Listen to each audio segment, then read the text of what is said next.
हिंदी सक्तीचा GR महाविकास आघाडीने नाही तर भाजप सरकारनं काढला। त्रिभाषा धोरण मागे घेईपर्यंत आंदोलन सुरूच राहणार असा इशारा आदित्य ठाकरेंनी दिला। त्रिभाषा धोरणाबाबत उद्या राज्य मंत्रिमंडळाच्या बैठकीत चर्चा करणार असल्याची माहिती उपमुख्यमंत्री अजित पवार यांनी दिली। तसंच हिंदी भाषेची सक्ती नाही मात्र हिंदी भाषेचा 5वी पासून विचार व्हावा असंही अजित पवार यांनी म्हटलं। ठाकरेंच्या शिवसेनेचे नेते अनिल परब यांनी मनसे नेते बाळा नांदगावकरांची भेट घेतली। यावेळी दोन्ही नेत्यांमध्ये 5 जुलैच्या मोर्चाच्या नियोजनाबाबत चर्चा झाली। मुंबईत त्रिभाषा धोरणाविरोधात 5 जुलैला मोर्चा पार पडणार आहे आणि या मोर्चाच्या नियोजनासाठी पुण्यात मनसेची बैठक पार पडली। मोठ्या संख्येने मनसैनिकांसह पुणेकर या मोर्चात सहभागी होणार आहेत। पुण्यात ठाकरेंचे शिवसैनिक आणि मनसैनिक यांनी चाय पे चर्चा केली। येत्या 5 जुलैला होणाऱ्या मोर्चाबाबत दोन्ही पक्षांच्या पदाधिकाऱ्यांनी चर्चा केली। ठाकरे बंधूंचा 5 तारखेला मोर्चा मतदारांची दिशाभूल करणार असल्याचं वक्तव्य आमदार रवी राणांनी केलेलं आहे। तर मुंबई महानगरपालिका निवडणुकीची मतं जमा करण्यासाठी हा मोर्चा असल्याचं म्हणत त्यांनी टीका केली।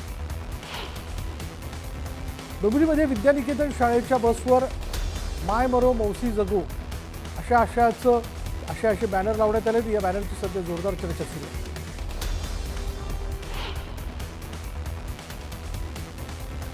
भाजप स्वतःच्या चुका लपवत असल्याची टीका अरविंद सावंतांनी केली। तर मराठी भाषेच्या प्रश्नासाठी कोणत्याही पक्षाला बोलवण्याची गरज नसल्याचं म्हणत त्यांनी ठाकरे बंधू एकत्र येण्यावर आनंद व्यक्त केला। 5 जुलैच्या मोर्चासाठी मनसेने सामान्य मुंबईकरांना साथ घातली आहे। संदीप देशपांडेंसह मनसेच्या पदाधिकाऱ्यांकडून पत्रकाचं वाटप करण्यात आलं। पत्रकाद्वारे मोर्चात सहभागी होण्याचं आवाहन करण्यात आलं। महाराष्ट्रात हिंदी सक्ती नाहीच, ठाकरे बंधूंकडून काढण्यात येणारा मोर्चा अनाकलनीय आहे अशी टीका भाजप नेते आशिष शेलार यांनी केली। आता एक ब्रेकिंग न्यूज। उल्हासनगरात भरधाव कारनं 3 ते 4 जणांना उडवल्याची घटना घडली आहे। कॅम्प नंबर 4च्या कुर्ला कॅम्प परिसरातल्या मुख्य रस्त्यावर ही घटना घडली। जखमींना रुग्णालयात दाखल करण्यात आले। पोलीस घटनास्थळी दाखल झाले।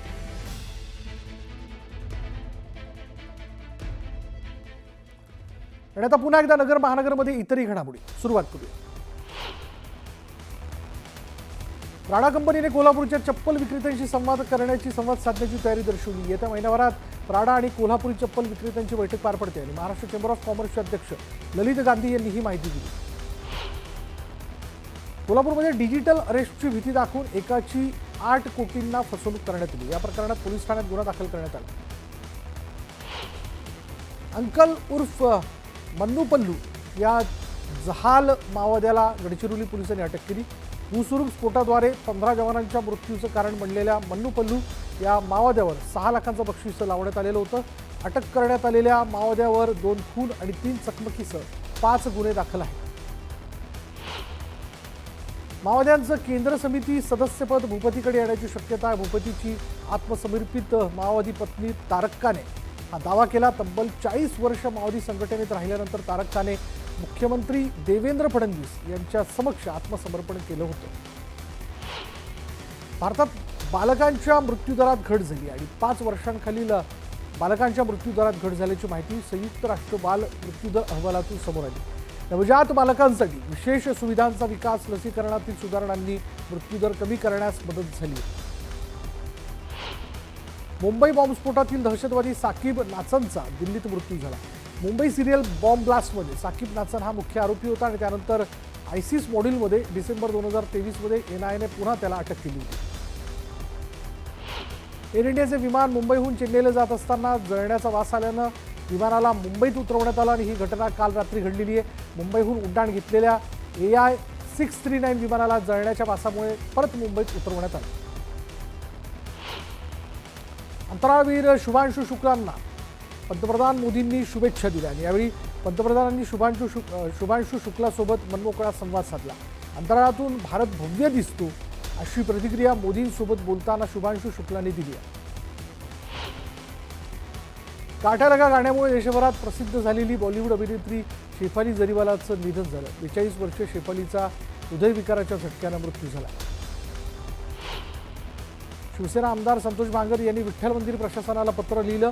21 कार्यकर्त्यांना दर्शन देण्याची विनंती त्यांनी पत्रातून केली। VIP दर्शन बंद असताना दर्शनासाठी आमदारांनी धडपड सुरू केली। सांगलीमध्ये शक्तीपीठ महामार्गाच्या मोजणीला शेतकऱ्यांनी सलग दुसऱ्या दिवशी विरोध केला आणि यावेळी शेतकऱ्यांच्या विरोधानंतर प्रशासनाकडून मोजणी थांबवण्यात आली आहे। दरम्यान मोजणीच्या ठिकाणी पोलिसांचा मोठा फौजफाटा तैनात करण्यात आला। राज्य सरकारनं महिला सक्षमीकरणासाठी लाडकी बहीण योजना सुरू केली आणि त्यामुळे महिलांना आर्थिक बळ मिळालं। आता मुंबई बँकेनं या लाडक्या बहिणींना आणखी आर्थिक सक्षम करण्यासाठी पाऊल उचललेलं आहे। 10 लाख लाडक्या बहिणींना प्रत्येकी 1 लाखाचं बिनव्याजी कर्ज देणार आहे आणि त्यामुळे लाडक्या बहिणींना छोटा मोठा उद्योग व्यवसाय सुरू करणं शक्य होईल। माळेगाव सहकारी साखर कारखान्याच्या निवडणुकीत उपमुख्यमंत्री अजित पवार यांच्या नीलकंठेश्वर पॅनलला बहुमत मिळालं। दरम्यान बारामतीमधील शिवतीर्थ मंगल कार्यालयात अजित पवार यांच्या उपस्थितीत आभार मेळावा पार पडला। अजित पवार मंचावर येतच दादा चेअरमन अशा आशयाचे बॅनर कार्यकर्त्यांनी झळकावले। अजित पवारांनी माळेगाव साखर कारखान्याच्या विजयाबद्दल मतदारांचे आभार मानले। हा विजय सभासद आणि शेतकऱ्यांचा असल्याचंही ते म्हणाले। भंडारा जिल्ह्याला 3,500 कोटींचा निधी दिल्याचं वक्तव्य उपमुख्यमंत्री एकनाथ शिंदेंनी केले, तर नरेंद्र भोंडेकर यांना बहुमताने निवडून दिलं म्हणून आभार मानायला आल्याचंही ते म्हणाले। मतदारसंघाच्या विकासाच्या दृष्टिकोनातून सत्तेत राहणं गरजेचं असल्याचं वक्तव्य काँग्रेसचे माजी आमदार कुणाल पाटलांनी केलं, तर लवकरच निर्णय घेणार असल्याचं म्हणत त्यांनी भाजपमध्ये जाण्याचे संकेत दिले।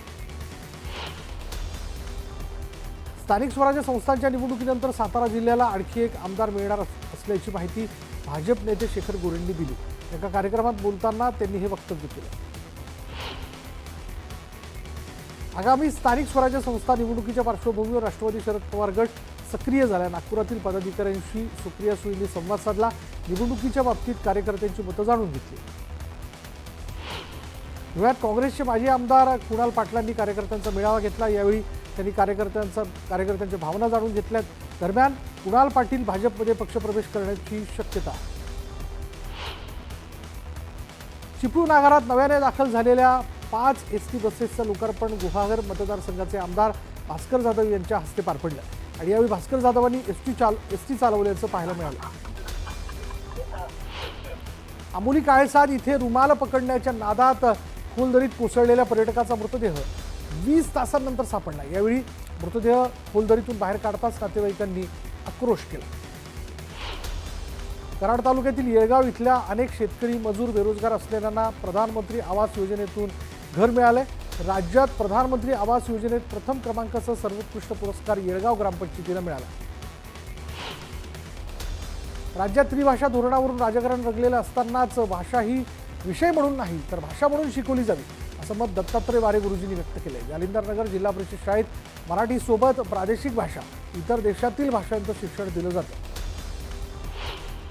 बीडमधील कोचिंग क्लासेसमध्ये शिकवणी घेणाऱ्या अल्पवयीन मुलीच्या लैंगिक छळा प्रकरणी सर्वच पक्ष संघटना आणि पालक आक्रमक झालेले आहेत। या घटनेच्या निषेधार्थ आज शैक्षणिक बंदची हाक देण्यात आली आणि पालक आणि पक्ष संघटनांच्या कार्यकर्त्यांनी कोचिंग क्लासेस परिसरात घोषणाबाजी करत घटनेचा निषेध नोंदवला।